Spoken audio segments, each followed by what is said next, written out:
I couldn't spend time with the kids. Didn't have the energy. I just want to sleep. Now it's like I've got the energy and now I want to go to sleep. What was it that kept you going until the 12% goal that we ended up hitting? When we got, I think I was about 103 or something like that. You said to me, you should be somewhere in the 80s. I was like, really? You'll get to that point where you'll get upset with yourself and you don't work out. You go out of your, what you think is your comfort zone to your new comfort zone. It all changes. Have pride in what's looking back in the mirror, and when you've got a pump, and just be confident in your own skin and stuff. Like it's better than any drug. Having consistency or something in your life that's always going to be there. For me, it was working out. I think the best way I can say is the quote that actually I keep repeating in my head. It's 24 hours in the day. You can't find 1 hour to work out. How do we become the top natty? No holds barred. Yeah, well, we're leaning towards a bit of no holds barred, aren't we? All right, here we are, episode 13. Hopefully not superstitious, but I think it's good luck that we're here today with Coach Joe and Coach Eman, MPT Alumni, part of the MPT Coaches Corner furniture, basically, at this point now. And we're joined today by special guest Phillip Zada, who lives here in Melbourne, Victoria, who has been a client of mine for how long? 2022. Wow. 3 years. Is that true? Yeah. Right after my daughter was born. It wouldn't quite be 3 years, I don't think. I'm pretty sure It you was were... around September. Yeah. Started the program. Okay, yep. Yeah. Now, this is a bit different to the usual guests that we get on. So we did a 12-month rebuild that we highlighted on YouTube last February, I want to say. Yep. March, yeah. Maybe? Yeah, about that. Right, yeah. Where we got you down to 12% body fat on the scan, a total of 40... I forget, it was 40 plus kilos. 42 kilos, I think we did in the 12 months. Yep. So what was your starting weight back then? 127. 127, and we got you down to 83, 84 kilos. Yep. Wow. Yep. And now 12 months on, a bit more than 12 months on, you're still hanging around, you're still a client, still check in from time to time. Yep. And we are doing a lean gain phase where we're focusing more on getting your metabolism back to optimized and putting on muscle. Because before coming to us, you hadn't really lifted much, had you? It was kind of your first experience, yeah. Yep, so you're kind of learning how to lift while we lost 42 kilos, just 42 kilos of fat only. Just. Yeah, and now the focus has been more on getting calories back in and putting on some size. Yep. Today you're around 95 kilo. Yep. We don't know how much is muscle and fat because we haven't got a scan. You're someone that runs 2 businesses at the moment, or is it 3? 3. 3 businesses, and you've recently just ran for... It's not governor, that's so American. Local council. Yep. Try and make a bit of a change in what the government's doing to our super, tax, mindset, you name it, right? And you've got 3 kids. 3 kids, yeah. 11, 8 and 3. Yeah, and you're married. Yep. So today's episode is going to be a little bit more on the process of losing that amount of fat in a short window, so 42 kilos in 12 months, which is very impressive, and then how to kind of maintain that along with realistic expectations as a busy business owner, dad, husband, who has other hobbies and projects as part of his life. Yep. Excellent. So let's talk about where you were before you joined us. Can you remember where you were before you first saw my ugly mug on TikTok or Instagram or Facebook, wherever the fuck it was? It was not a good place. So it was literally my wife's about to give birth to our 3rd child. Pretty much couldn't fit into anything, kebabs, macas, whatever I get my hand on. Had a busy life. I thought it was busy, not as busy as it is now. So I was always making excuses. Always getting in the drive-through, didn't cook anything, just, bit of Uber Eats kind of thing. Just get the Hungry Jacks in, get all that junk in. All that good stuff. Yeah. And then now that I think about it, it's actually making my stomach churn because the amount of, the shit I used to eat. So then, with the 3rd kid about to come, I just thought to myself, am I going to be around when that kid's even 10 years old, going the rate I am? You know what I mean? Like I couldn't walk a flight of stairs without being completely exhausted. Wow. And then the trigger point more than anything is when the baby was born. And you have what they call chest time with the parents. So, they put the baby, you've got to take your shirt off, skin to skin contact. And then just taking my shirt off in the hospital and then seeing myself, compared to, I was just like, that's not me. And then I was like, got to make a change. And that was pretty much the trigger point for me. Wow, interesting. And were you looking? You were looking at that point when my ad popped up, or was it just timing? It was just I looked at different options, like as in what's out there, PTs or what have you, and then the ad popped up. I admittedly ignored the first one, and it came up again. Good marketing, by the way. But and then I just did some research and took a look. I was like, you know what, it doesn't hurt. Let's have a crack. 12 weeks, see how we go. You don't know till you try. And then, the rest is history. Yeah, that's right. I remember you saying that your intention at the time was to come in, learn what to do in 12 weeks, and then leave with it. Yep. Yeah, which is fine. I mean, we can just be transparent, which is great. That's what I like about working with guys our age, is we all just fucking call a spade a spade. So what did you lose in your first 12 weeks?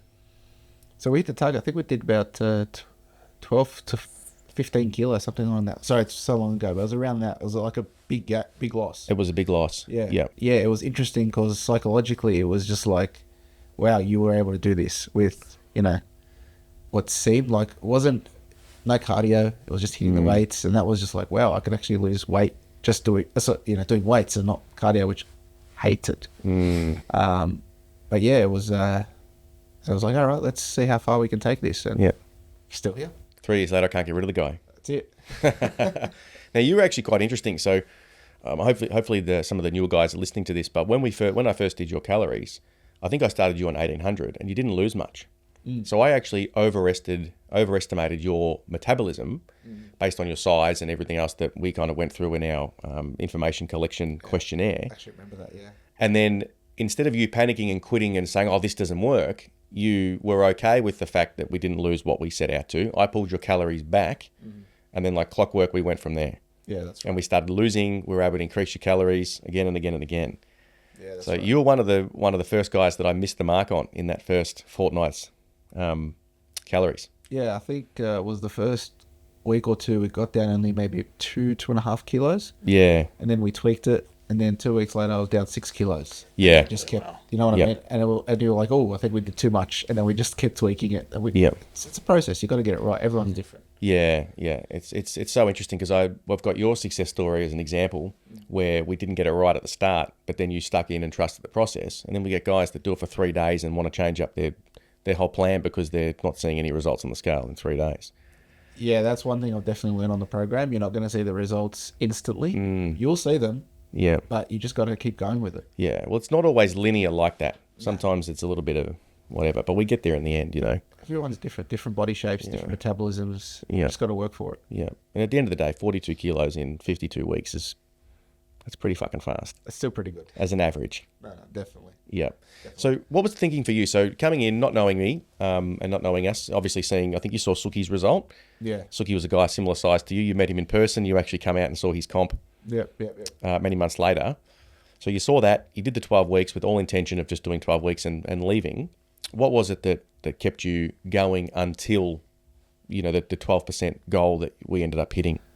I think we originally spoke about it when you asked, what's the goal? And I said to get, close to 100, get down potentially even under 100. And we got closer to that goal. And then when we got, I think I was about 103 or something like that, you said to me, you want to keep going? I'm like, what do you think we should get to? He goes, well, I reckon, to be honest, you should be somewhere in the 80s, if not low 80s. I was like, really? Yeah. Let's give it a go. And then we just kept pushing for it, set that target, and we got there. Yeah. Can you remember what I based that off? The height, I think it was, wasn't it? No, it's how much lean body mass you've got. Oh, yeah. Yeah. So lean body mass is muscle, water, and bone, basically, or fat-free. Fat-free mass is the easy way to say it. Everything but fat. Something important I really want to touch on there. So what was it for you initially that kind of made you go... Because I think, Mike was the one that kind of suggested, okay, I think you sit around the 80s. What made you, in your head, tick over to go, yeah, 100 is not quite it. Like, I can do more, right? Was it a bit of a limiting belief at that time in terms of getting lower than that, or...? Honestly, I think it's because I spent such a long time around that 100 mark. I thought that was my body shape. That's what it was. Yeah. I hadn't been in the 80s since I was in high school. Yeah. Kind of thing, what I mean? Like, you get married, you all the rest of it. And, I was about 100. I was like, yep. But then, I think I remember calling you We went clothes shopping with the missus and all the rest of it. And I actually fit in, first time I fit into a medium, I can't even remember last time I fit into a medium.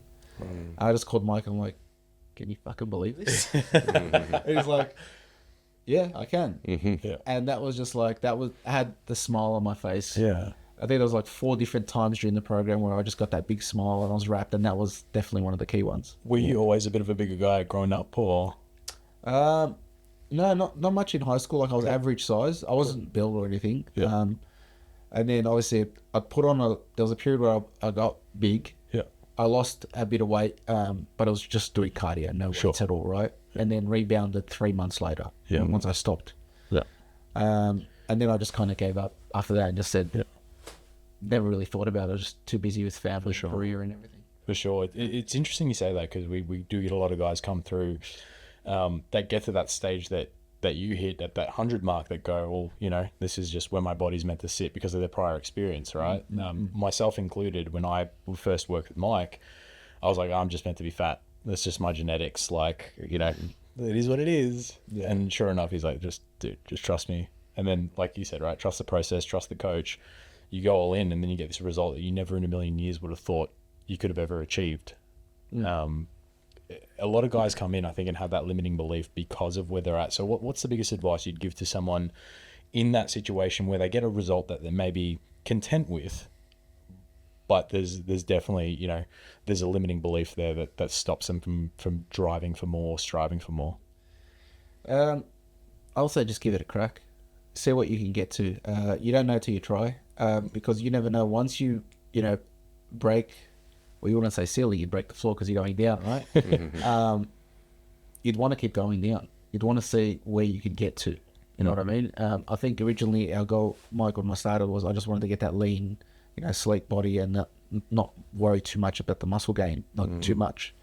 And then as soon as I got to that, 83 mark, it was, okay, now I want to bulk up.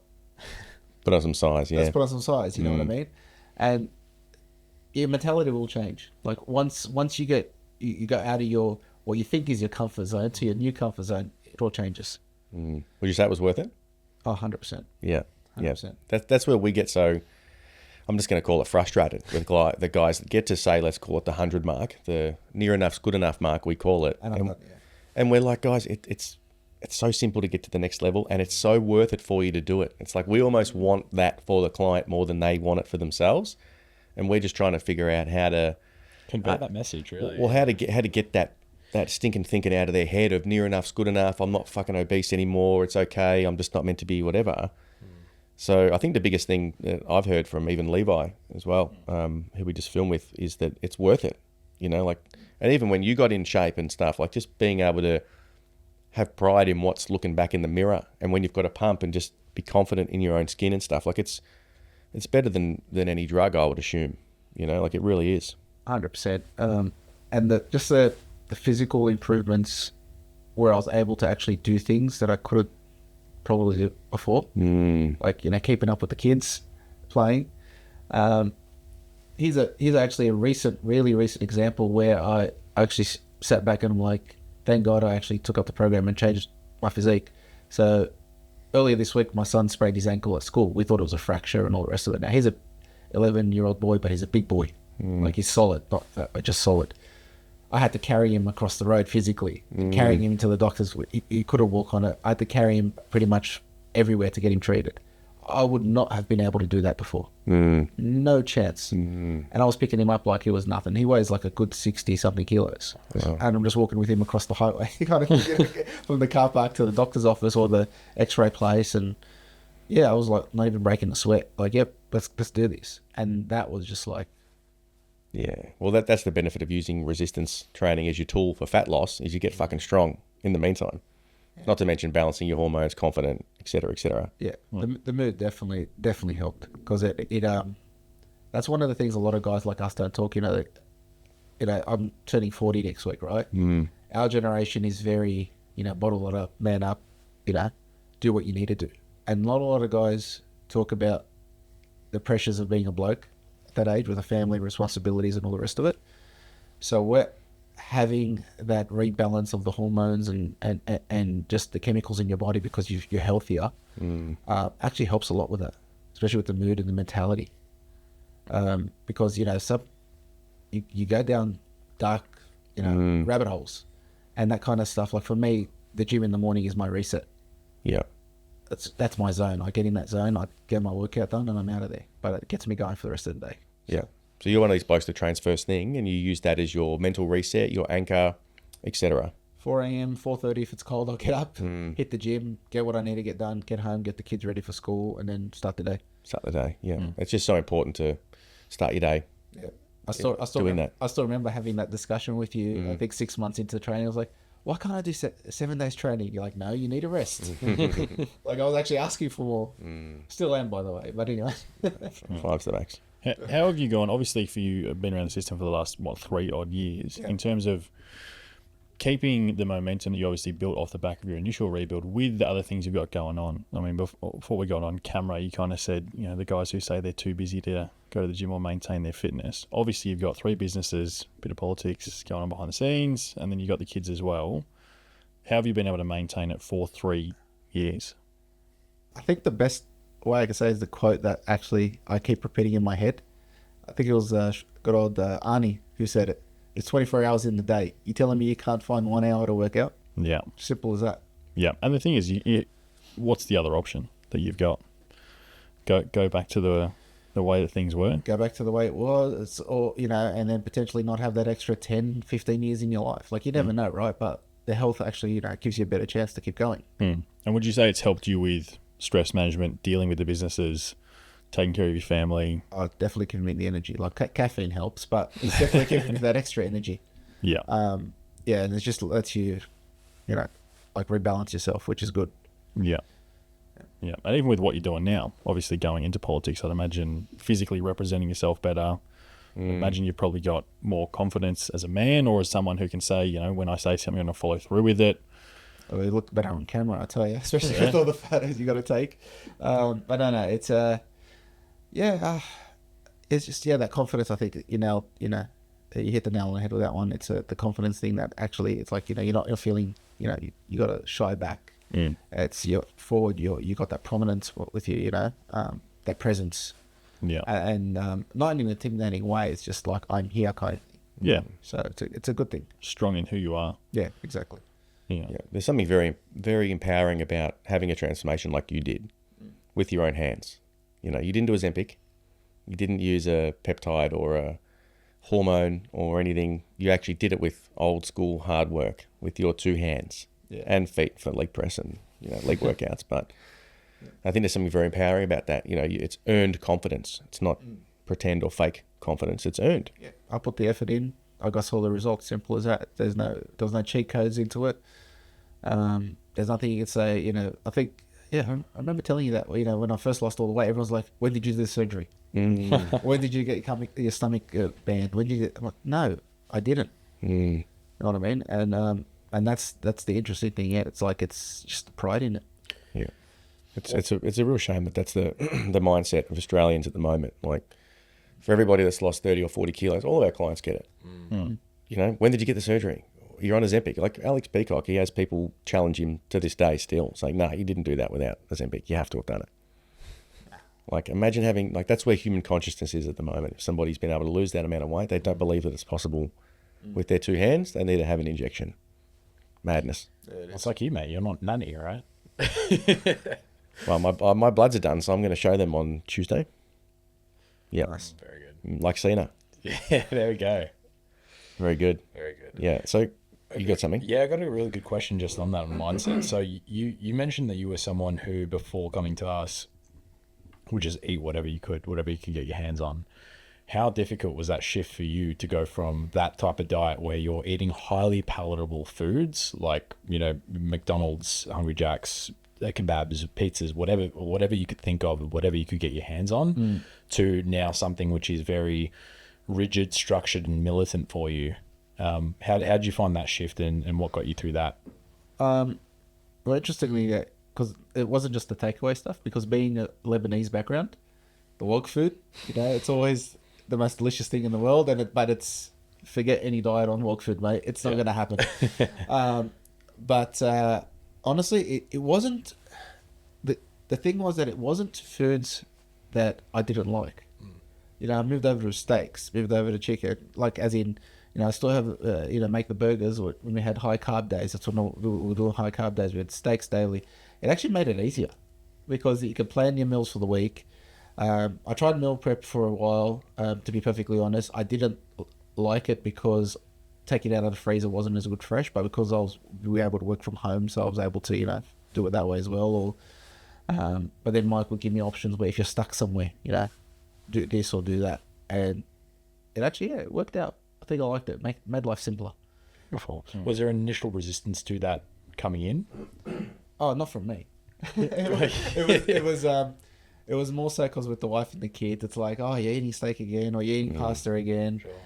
Let's because when I'd cook a meal for me, it's like got to prepare something for them. And then I got used to the habit of, prepare. If it was my turn to cook, do the meal for the family and then do mine on the side, kind of thing, or a variant where it actually works for both, kind of thing. Yeah. And what would you say to someone who's probably going through the same thing right now in terms of, we obviously have a lot of guys come in that have a family as well, so they're dealing with very similar things to what you are. Well, now it'd be harder, especially with the whole cost of living thing, right? So it's you could find a balance. You really can. And what I found, which was one of the points of what makes it worth it, I was mentioning earlier, is now the traits that I've taken on about eating healthy and eating certain things, the kids have now taken that up. So I was worried for my son there for a bit that he'd start getting into the fast food and more chocolates and all the junk and crap. Yeah, he's a kid. He's still going to have a little bit of it, right? But he burns it off quicker than I ever will. But he'll have that. He'll have that chicken salad with me, or have the same thing that I'll be eating. And it's getting that education in early, which I think makes it again worth it. Yeah, for sure. I think the other thing that makes it worth it too is the results that come. And when you're like you, and you're just doing 12 weeks, 24 weeks, 36 weeks, you're getting a compounded effect of how good you're feeling. And like you mentioned earlier, about it being difficult for a male that's providing and running businesses and a family, and the mindset of how you felt as a overweight bloke under that stress versus how your mindset is as a guy who's in control of his health.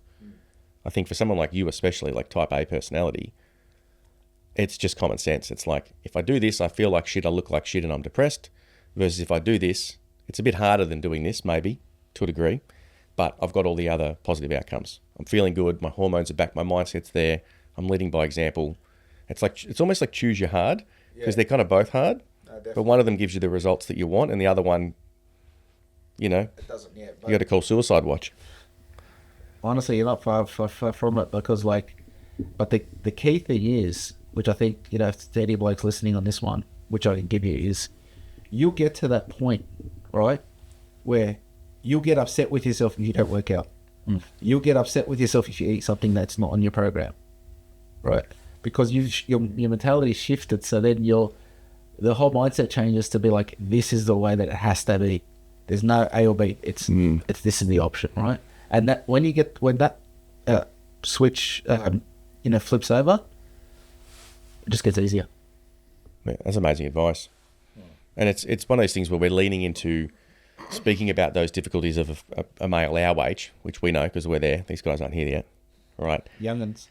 Where you kind of get to the point where you realise that what keeps a man happy is progress. You've got to be moving towards something. Otherwise, if you drift, you're done. You get done with distractions, dopamine, porn, fucking alcohol, gambling, drugs, whatever it may be. Whereas if you're focused on something, and it doesn't have to always be looking 10%, it could be improving your family, or it could be building your business, or it could be whatever. I feel like progress is key. And I think you've kind of hit the nail on the head with that. Like you've been able to be more efficient in the other areas of your life because of the progress you've had with your body as well. Would you agree with that? No, 100%. And it's the interesting thing is it's not always progressive, as in you're going to get positive outcomes from what you do. Like you're going to get knocked down, especially in business and all the rest of it. You're going to have your ups and downs. You have more downs than ups, right? But having I think the term I'll say is having consistency of something in your life that's always going to be there. For me, it was working out, schedule in the morning. That gets you back to center and keeps you going, because it's a slippery slope, right? You know, running a business, ups and downs, all the rest of it. But you just need something to bring you back and kind of like, okay, let's get back up and keep going. Yeah, for sure. And you did what the traditional Aussie bloke does is you find the girl first, then you get the mortgage, then you have the kids, then you need to overstress because, fuck, I've got a 30-year mortgage and I've got to provide. So you're providing your businessing. So you've prioritised on those 4 things in that order, which is typically what Aussies do in this generation.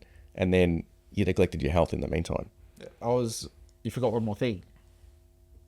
Get everything ready for the kids so when they're old enough, they're not struggling like you. So that's the other stress that adds to it, which is even more. Yeah.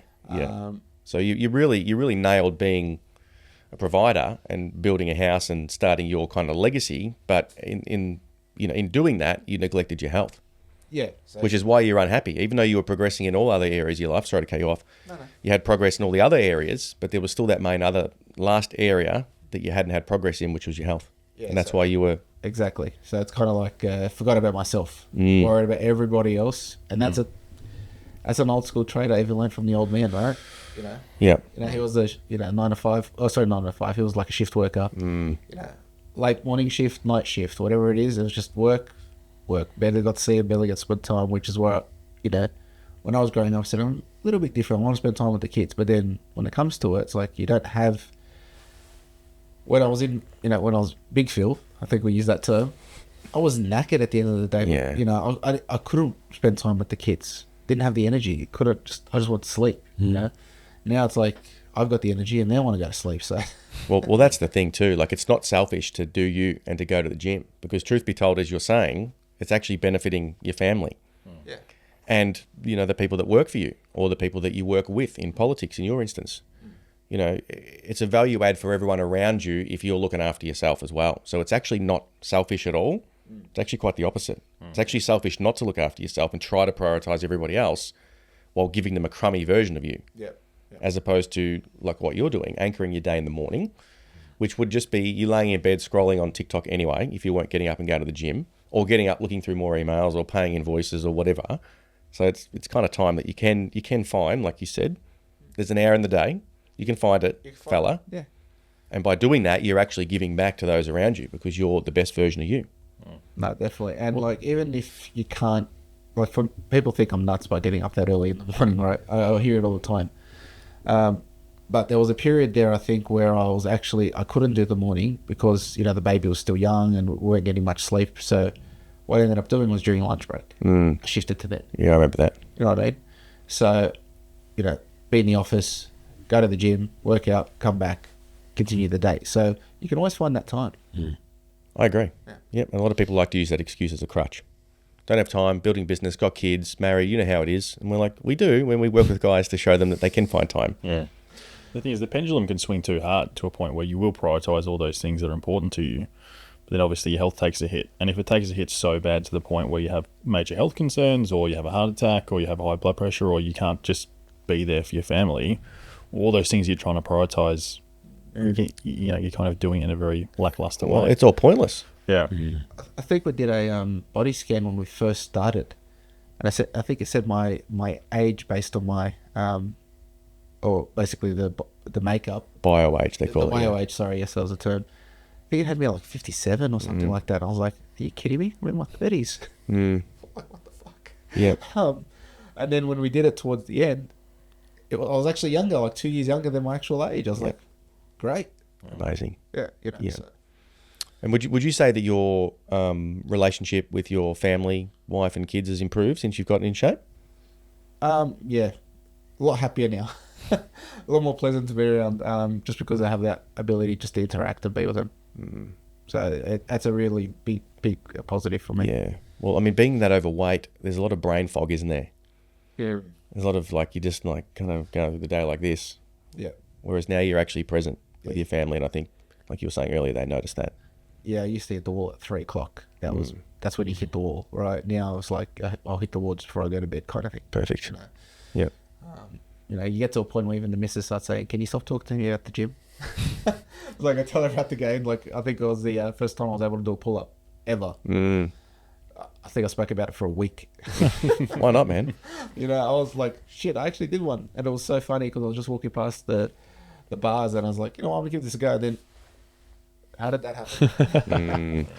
Yeah, incredible. All right, well, I'm pretty happy with everything. Have you guys got any other kind of questions you want to ask Phil? No, not really. I mean, yeah, it's been a good insight into the mind of someone who's actually truly quite busy and had all the regular roadblocks, man. So, speaking about sex life now, I think a big Definitely thing for you that I'm picking up in your conversation is you've shifted. I say identity, and people just roll their eyes like, "What the fuck does that mean?" You've shifted your identity as a man, which is who you see yourself as. You don't see yourself as fat Phil anymore. You see yourself as fit Phil. Let's just call it. And I think that's probably the biggest thing I think you've gained from us is giving you a new identity to step into. And I think it's addictive because you're feeling better, you're looking better, you're more confident, people are complimenting you. And it's very hard to go back to fat Phil now. it's a new lease on life. Yeah. It really is. Like, I can't stress that enough. It's, you know, the difference that it's made is honestly, that's why I'm still in the program how many years later, right? Because it just works. You know, and I always want to find that next challenge. Like, we went from super lean to bulk up. Now we're going to start shredding a bit, you know, to you know, and there's always something you can do. Do I hear single-digit body fat coming? He's got to get out of politics before we do that. Yeah, yeah. The stress will be way too much. Yeah, It has to be way too much. Yeah. You had tried things before you came into the system, correct? Like in terms of dropping body fat off, there's methods or programs or meal plans that you had tried? I tried it all. I tried the shakes, the meal replacements. I tried the cardio at the gym. I even had a PT at the gym. He tried to get me on the weights, but I was saying, no, weights aren't going to work. And I kept pushing myself back onto the, 60 to 80 minutes of cardio kind of thing. I lost the weight, which was great, but then it rebounded. I even, starving myself, right, the fasting when I wouldn't eat for 16 hours kind of thing. They all got results, but as soon as, you vary off them, you go back. You know what I mean? So, yeah, it was surprising that, even with the program as it is now, right, even when, I'm not going to say I'm perfect on the program. Nobody could say that. Especially now with, the political life, you're at functions. I was telling you're at functions, you're at this, you're at that. There's food being thrown at you everywhere. And you're starving because you haven't eaten all day, so you're going to eat what's there. You're able to realize your limits. So it's like, okay, I'm only going to eat this small portion. You weigh yourself the next day or the day after, you see, okay, this is the result of that. This is what I need to do to balance that. So, yeah, that's another good takeaway, I'd say. Yeah. I speak to a lot of guys who will say to me before they come into the system, I know what I need to do. It's just a matter of, applying myself to it. Did you feel like you're in that mindset where you're like, oh, I've dropped weight in the past before. I feel like I know what I need to do. Was there that kind of almost ignorance is bliss? I knew nothing what I needed to do. I thought I did. Yeah, that's what I mean. But you get a really good wake-up call when, especially the first 12 weeks where you drop that weight. It's like, shit, looks like I didn't know what I thought I knew, right? And then you just keep learning and keep going from there. And you learn how it doesn't have to be super heavy weights. You know what I mean? It's more about the form. Like with the arms, there was a period where I'd call Mike. I'm like, Mike, nothing's happening with my arms. Like, what's going on here?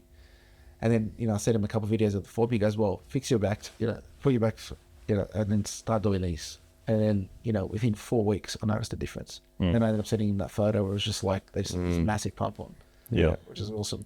Yeah, I think that's where a lot of guys are at. They almost know just enough to be dangerous to themselves to think they know enough, But at the end of the day, if you're not getting the weight off, you're not keeping it off, there's got to be something missing at some point. It's a pride thing with guys. Ego. Yeah. Yeah. It's also the knowledge paradox, man. I think, especially with the transformation in the human body, there's so much information out there, and because everyone's so individualized, you get to that point where you start to learn a little bit and you feel like you're king shit, right? You think like, I know this stuff, it's all good. And the more you learn, the door gets kicked open and you realize, oh, I know nothing. Yeah, 100%. And it's like, you need to almost get to that point to fall from the top of the hill to recognize, okay, I need to put my faith in someone else who probably does this for a living and has done this for 20 plus years. A long time. 15 plus years. So. But would you say now that you have that body of work that you put in, it's actually not that complicated? Like from our side of things, it's not that the knowledge that we've got is overly complicated. It's just very specified to you, your lifestyle, your routine, your goals, your metabolism. It's very specific information, but once you grasp the information, it's not like, you know, you're doing these crazy mathematical equations every single day to work out your diet, or you're doing these extreme things. It's very fine-tuned information that is tailor-fit to the individual, and you feel like you've grasped that now. Yeah, it's a discovery piece for not just myself, but it was for Mike as well. Like, we had to tweak it. We had to see what worked and what didn't. You know, everyone's different, and, you know, having that ability now to actually know, okay, the different muscle groups and what, you know, weights will benefit what, and how you do it in a way where you don't injure yourself, which is really important, right? The rest times why it's important, the, you know, all the warm-up sets and all the rest of it, and that type of information, yeah, it's great. Like, it actually really does. And it's not rocket science. It really is. But because it's fine-tuned, and it takes time to fine-tune it, like, it's not going to happen overnight, you see the benefits once you get that formula right. Yeah, and that's part of our sort of jobs. My team and the guys that come into the system is just trying to get that across to clients, that it's not as simple as, hey, mate, here's your program and your diet, go stick to it. If it was that simple, everyone would be doing it, right? Yeah. Well, or the exactly. previous 3 programs that you'd tried would have worked for you. Exactly right. Well, that's why we have weekly check-ins on the phone and not, you know, text-based check-ins that are... Or emails from a nutritionist. Yeah, exactly. Sure, that's a nutritionist. Sure. These days, probably AI sitting in the background just figuring it out for you. Correct, yeah. Well, the whole thing of eat less, move more, it works, but it doesn't get 42 kilos off in a way you can sustain it. No. And that's what a rebuild is, you know? No, definitely. And when you look at, like, you know, I think after I started the program, and this is what probably got me more into that, okay, I want to start bulking phase, when you start watching all those YouTube shorts or reels or whatever about, you know, Arnie and all those other guys, Ron and all the other guys when they're training, and you see just the sheer amount of food they eat, you just think, holy shit, that's a lot of food. But they got there somehow, right? And that's what I kind of like this phase at the moment, because I'm able to have those quantities and still not put on the weight like I used to before, and I'm stuffed at the end of the meal. What are your calories at the moment? What are we sitting on? About 2,600 roughly. We're meant to be about 2.5, but Yeah. he gets guilted into eating things at these political meetups. 18 cells, perfect. Yeah, it's rude to not eat some of the platters and stuff. Yeah, sometimes when you go to these events, you're like, you know, culturally you have to. We're looking at fixing that with a meal replacement, though. Yeah. So he's got his shake and he can just have a little nibble of the celery or the carrot or the cucumber and leave the rest. But that's what did you say you started on? 1,800? 18, which didn't get the job done, so I brought down to 16, and then we started building. Yeah, And then obviously we cut them back. So if your first effort was at 1,600, you're 1,000 calories up from that. Yeah. Correct. I think Yeah. And what we got up baseline's to probably 24? Yeah. Yeah. So even if you go off that, your metabolism has genuinely increased. Yeah. You have a high capacity to eat more food and Correct. still maintain low body fat. Yes. Yes. Yeah. That's the conclusion. You got a lot more muscle now No, now, yeah, definitely. than what you had when you started. No, definitely. Yeah. Yeah. And a lot less fat. Well, the thing with the interesting before, it was when I put a shirt on, I'd worry about the gut popping out. Now I worry about the chest popping out. That's the tight part. The It's button. not down here. It's up here. Yeah. So yeah. Amazing. All right. We might finish up. Any final words you would say to somebody who's $120, $130, who's maybe on the fence, skeptical, unsure whether this is for them? We love that one. What would you say to them? Whatever you got to lose, give it a crack. Seriously, you've tried other shit. Just get off your ass, give it a go. What's the worst case that can happen? What, you lose 10 kilos? Yeah. That's still pretty good. Yeah. You know, Well, let me re-ask that. When you joined us, did you ever think you'd get to where you gotten? Oh hell no. No. I thought, you know, I'd take what I can out of Mike and I'd go try it myself. But then I was like, yeah, I knew nothing. Yeah. And it's not that, you know, Mike hoarded knowledge. It wasn't he's holding secrets from me. You know what I mean? Like, it's there, the app. Nothing's changed. I think I'm on the second cycle of all the workout routines. An 18-month program. Yeah. Yeah, you know what I mean? Like, Yeah. I've already clocked the program. I think I got to the end where I got an error code saying, are you fucking kidding me? What changed for you in that 12 weeks? Because obviously, you know, you thought, all right, I'll learn what this guy has to teach me, and then I'll go off on my own. So what was it that changed by the end of week 12 that made you go, nah, I'm sticking here? Like, Honestly, it was the support I got from the missus and the family. When they saw me losing all that weight, I thought, you know what, I can keep going with this. It was like, you know, it was actually working. Yeah. Something that was working. I was enjoying it. You know, I wasn't dreading to go to the gym in the morning. I was actually really looking forward to it, Sure. and that made the big difference. Would you say it's that shift in actually enjoying what you're doing that made hell you yeah. go, you know what, this guy knows what he's talking about way more than I do. I can't just use what he's given me already. I need to keep going with this. Yeah, 100%, 100%. And I would honestly say if you actually put the numbers together for a PT multiple times a week and it's actually value for money when you compare it. You really do. You know what I mean? Like right now, how much do you think? Like PTs charge a fair bit, right? Just for 1 hour. You pretty much got access to a full program for a week. Like, And you've got the knowledge now to the point where if you do step away eventually one day, you're not going to need to go back through that process again. I think that's what a lot of guys will miss. If you do it properly and you learn how to maintain it, you don't ever have to work with a coach ever again. yeah, like out of all seriousness, it's not going to be here forever in the program. I don't think Mike wants me in the program forever. At this I point. wouldn't say that, but No, but that's what you say. You learn what to do. You're an anomaly. No, there's not many of our guys who've been in the program for that long. no. well, We've that's- got a few. I mean, Suki's there. I think I'll leave when I hit 700 workouts. I've hit almost 650 now, I think. So I think you and Suki will have a contest who can stay the longest. Well, he won a comp, 3 actually, so you've still got that to do before you leave, buddy. Yeah. But I'm turning 40, mate. Come on. for 95% of Masters. guys, the end goal is get you the result, teach you how to maintain it, and then effectively you can just continue to use the system that we've built and you can leave. And at that point in time, you shouldn't ever have to work with a coach ever again. No, that's right. Well, I definitely know, like, when I go into the gym and, for example, I've convinced a friend or a family member to come with me, I'm telling them what to do. Yeah. I never thought I'd be that guy. You know what I mean? Where I'd see them lifting a weight wrong, where they're going to injure themselves, or they've asked me, I'm not feeling it here. What do I do? Or have you tried this little, tweak here or tweak there? And it's like, okay, yeah, that works. Yeah. And that's when you know. You Yeah. know what I mean? The way I describe it is you've got a coach who'll coach, and then there's a coach who's actually going to educate you throughout that process. Yeah, definitely. It's a big difference between those two things. Someone is just going to hold you accountable and say, have you stuck to the program this week or not? Yes or no, smack on the bum, or, good job. And then someone is going, okay, well, this is what we're doing. This is why we're doing it. This is the result that's going to come from it as well. There's a lot of education within the process. Well, you see those PTs at the gym all the time, right? You're on their phone. If on look, I was going to Instagram. say that. Yeah, they're sitting there on their phone while the person's working out. They're not even looking at what they're doing. So some of them are Yeah. good. Don't get me wrong. Some of them are great. But a lot of them just in there for the money. See you later. Go But it's also the other support that we provide outside of that as well. Like I speak to a lot of guys, and part of the feedback that I get is that, when I'm in the gym and I got a PT there motivating me, it's great. It's like, yeah, but you want to get to a point where you can go to the gym on your own, you know how to train on your own, you got the motivation and discipline to go on your own so that you don't have to rely on that person. Plus, going to the gym is really like 1 hour out of 23 hours out of your day. It's the other 22, 23 hours out of your day where most of the time that's where shit will hit the fan.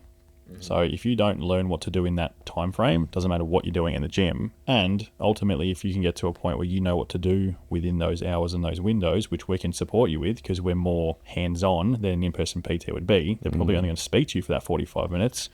Maybe you've got an email check-in or a thing that you might fill out. We'll provide you with more service for the whole of your lifestyle than just that training in the gym. Plus, there's also, the ability to chat with other guys in the program. Yeah. Well, it's a community as well, yeah. That community feel was really good. I think there was a couple of blokes last year who were struggling with particular exercises, and then everyone just jumped in. Have you tried this? Have you done this variation? Have you done this? And that was just great. There was no judgment. It was literally just a safe space for blokes, which is very hard to find these days, right? Yeah. Which is kind of another little added bonus you get out of the program. Yeah, I think for you, when you come in, Suki was probably one of the only examples at the time. I think it was good for you to see his transformation. I became one of the examples. Well, that's what I'm saying. And you cut me off. And now you're an example for the next guy that's 125 kilos who's struggling. I had a guy mention your transformation on the phone the other day. Oh, nice. Didn't sign up. I'll send you his phone number. You can go yell at him. You can call him personally. I will. Yeah. Actually, we'll film a video for him right now. So. Mate, cameo. what are you doing? No. Yeah. No, but like saying to that, right? You're going to get, and this is what guys need to understand, and they need to be comfortable with. You're not going to get that Suki competition body. Not every guy's going to want to get that body, right? Because obviously he put in a lot of work, and kudos to him. But you can get the healthy body that still has that definition, that still is thin, but it works for you. You get the body for you. Not everyone's going to get that bodybuilder body. Well, it's to become the best version of yourself, really. Exactly. Is what it is. And if you take that mentality out, as in, oh, if I don't get that, body competition body, I hate the program, and just what you're going to get, as in what's the best for your physique, it will just work. Simple as that. Yeah. That's right. We don't get anyone that wants to be a bodybuilder, do we? We get, I don't want to be too big. I don't want to be too lean. I don't want to be too fucking sexy and hot and fucking... Yeah, I don't want to get too bulky. We get that a bit, so... I've been training for 5 years and I'm trying pretty hard, brother, so it's not going to help for you. Yeah. All right, so in conclusion, 42 kilos, 12 months. We're now maintaining somewhere within 10 kilos of that with a fair bit of muscle gain. Yep. You run 3 businesses, 3 kids, married, part-time politician. What are your final words, mate? You got me on that one. Bring on the next challenge. Bring on the next challenge. That's it. Single digit, Eman? Is that what it is? That's it. I think that, and then the next one's competition. Why do I have a feeling Eman's going to pull me aside? So listen, Mike's been training you. Come over to me for a year. I'm just saying, there's a few people I've gotten to this YouTube spot. So there's a few people got into single digits. Oh, a bit of competition between the boys now. Good. Well, Between the co-coaches. CJ did get the lowest body fat percentage client today. On a scan, he did. Maybe go to CJ, on mate. On a scan. A True. scan. Well, what do you think? You film him. Who's the leanest? Suki was pretty lean. Oh, well, Suki did a comp. Yeah. Well, That's hard to compete with. who everyone did last year. Who do you reckon walks around the leanest year round? Out of who? The clients. I don't know. His back was probably one of the most defined I've seen. Suki? Yeah. I mean, Dayton had a lot of muscle, but Suki was Levi had a lot of definition. Suki had legs. Yeah, Suki's legs are the best legs by a mile. Legs, yeah. Yeah, I don't know. He looked pretty impressive. Leaner than Matty Ward and Ryan. Yeah. Yep. And Kingy wasn't that lean, or Scott, or any of those guys.